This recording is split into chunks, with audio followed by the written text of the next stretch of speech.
Chapter 4. Yu Yao kept a record of how long she had been in the cell by carving marks on the cell wall. 5 days, 10 days. She was always silently waiting for someone to save her.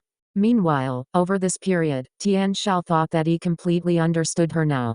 Every night, he would fall asleep next to her, as they mutually warmed each other wonderfully. Every day, he would ask her incessant questions and speak so many words to the point that he never stopped speaking. And then one day, Yu Yao was so bored that she began to reply to him in 1 or 2 sentences, but most of the time, Tian Shao was the only one talking. After a despondent last few days, Yu Yao slowly began to absorb the words that Tian Shao spoke to her, unlike in the past. She also finally answered the questions that he asked her. In this place, they tried to pass the time together. Why would you be thrown in here? One night Tian Shao curiously asked Yu Yao. Because of a mission. What mission? Killing people. Her tone was cold, making Tian Shao so afraid that he began to tremble. After a while, he asked hesitantly, did you fail and get caught? No. Tian Shao wasn't some kind of enemy, so she didn't keep him in the dark. I have come here as bait. This means that after my partner finishes his mission, he will come and save me. But after she finished, Tian Shao immediately threw himself at her from where he sat and grabbed her wrist. You're leaving. His desolate tone made it seem as if he was about to start crying. Yu Yao was thrown off immediately.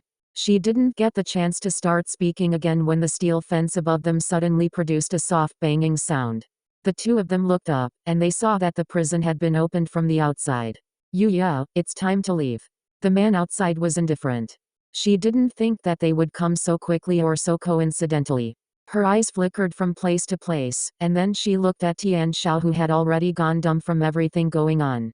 A sudden shred of indecision flashed through her heart. She was leaving, but then what would happen to him? Perhaps she had held up too much of their time, as another girl outside called her, Yu Yao, what are you doing? Let's go. As she said this, she stuck her head into the hole. Whoa, in such a short period, when did you have time to pick up a little lover? Tian Shao became more panicky, as he grasped her arm tightly. His already wan knuckles became whiter. Yu Yao didn't move. Her wounds had yet to heal, but she could easily throw Tian Shao up. But now she could not move, she didn't have the heart to move. Tian Shao said that he had already spent 10 years here. He wanted to hear the stories of her life outside, but she had never told him before. Yu Yao's heart suddenly burst with rashness. Do you want to go out? She asked, calmly. I can bring you away. The girl looking in was shocked. Are you crazy? Will you take responsibility for all the things that will happen if we bring a man that we don't know with us? Yu Yao unhurriedly nodded. I'll take responsibility. She looked at Tian Shao fixedly. Will you go? I can go out. Tian Shao looked up at the round hole, which was being blocked by a girl's face. But the outside moonlight still penetrated the hole and came in. He could leave? He turned around and looked at Yu Yao. I want to get out. Good. Yu Yao held Tian Shao's hand and walked under the round hole. To the girl, she said, Su Wen, pull him up first. Su Wen was shocked.